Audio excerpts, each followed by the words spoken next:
The forgotten World War II fabric that beat modern tech. Stronger, lighter, and totally waterproof.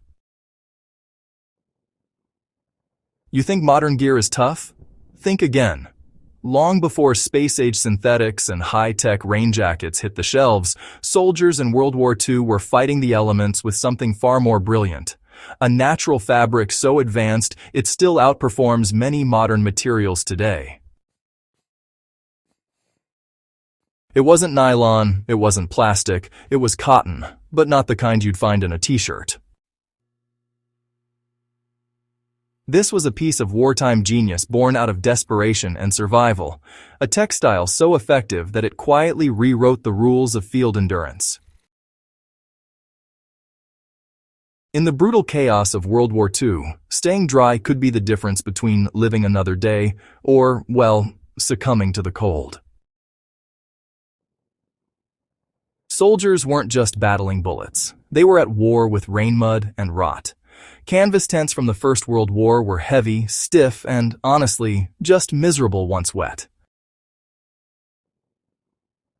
Oil coatings wore off fast, leaving troops soaked and shivering in trenches from Europe to the Pacific. The armies needed something different, a material that could handle tropical downpours, freezing seas, and relentless wind, a fabric that wouldn't rot, mold, or turn into dead weight when drenched. The challenge? Do it all without modern synthetics.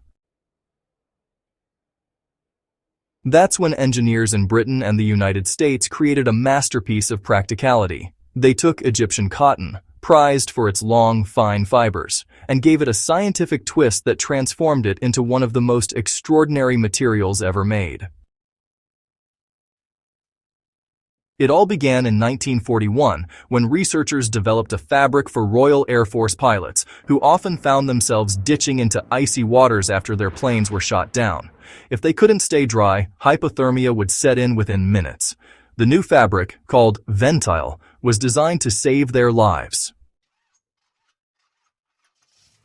Ventile wasn't coated with oils or waxes like the old canvas gear. Instead, its waterproofing came from physics itself.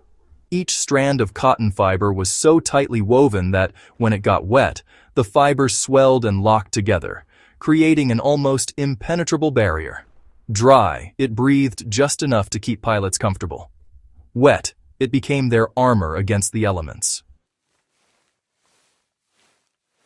There was nothing to peel, crack, or melt, just pure natural resistance. No gimmicks, no coatings, just a mechanical marvel born from necessity.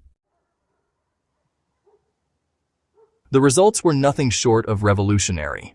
Tests showed that pilots wearing full Ventile suits could survive up to 20 minutes longer in freezing Atlantic water than those in oil-treated gear. That extra time often meant the difference between life and death. But pilots weren't the only ones who benefited.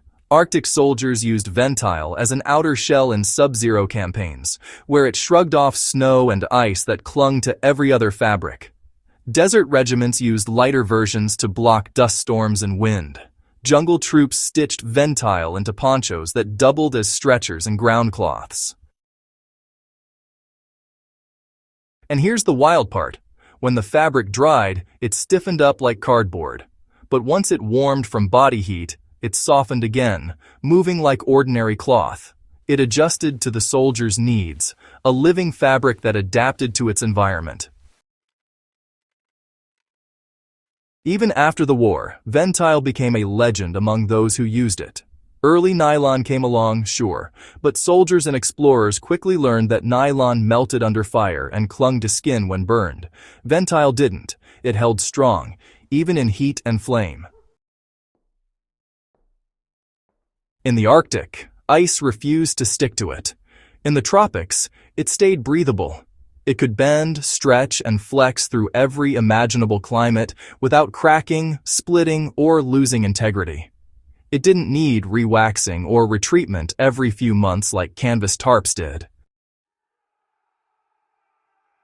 In a world obsessed with synthetic performance, Ventile quietly proved that sometimes the smartest technology comes straight from nature. At its heart, Ventile was a masterpiece of weaving. Nothing more.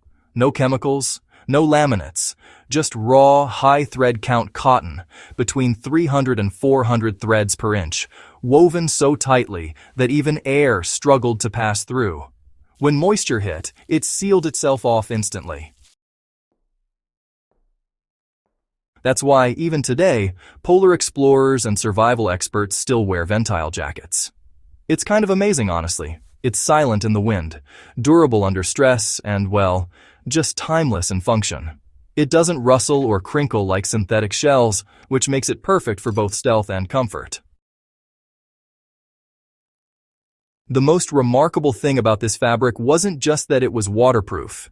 It's that it achieved it without sacrificing breathability or strength. Nature and engineering, work together in perfect balance.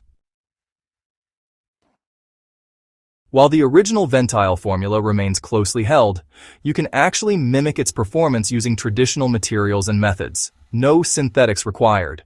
The key really is density and treatment.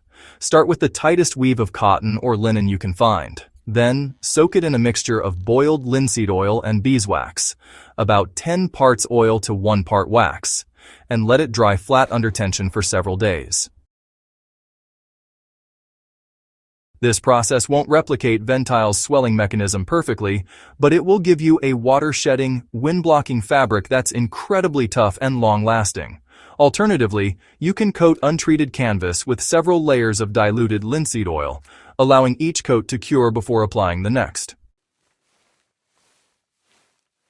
The end result is a breathable, waterproof fabric perfect for tarps, ponchos, or ground covers that can last decades if cared for properly.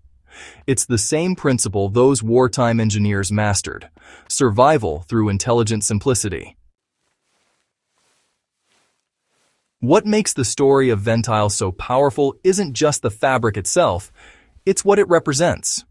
It's a reminder that human creativity peaks under pressure. During World War II, comfort wasn't the goal, survival was. Every invention, every stitch of material, carried the weight of lives depending on it. Today, Ventile still appears in flight suits, military jackets, and expedition gear. But most people have never heard of it. In a world of flashy outdoor marketing, this forgotten hero of textile history quietly endures, unchanged, unchallenged, and still outperforming many of its modern counterparts. For those who understand the deeper connection between history, technology, and survival, Ventile is more than fabric. It's philosophy. It's proof that when we combine necessity with ingenuity, nature still gives us the best answers. The soldiers and engineers of World War II didn't have high-tech labs or endless budgets. What they had was grit, resourcefulness, and a burning need to survive. Out of that came Ventile, the miracle cloth that beat the elements without a single drop of plastic. So, the next time you reach for a tarp or rain jacket, remember the forgotten World War II fabric that did it better. Lighter, stronger, and completely waterproof. A living reminder that real innovation doesn't always come from machines. Sometimes it's woven from courage and necessity. If you found this story as fascinating as we did, make sure to hit that subscribe button and share it with someone who loves uncovering forgotten brilliance from history. Because here on Wisdom from the Frontlines, the past still has plenty to teach those preparing for the future.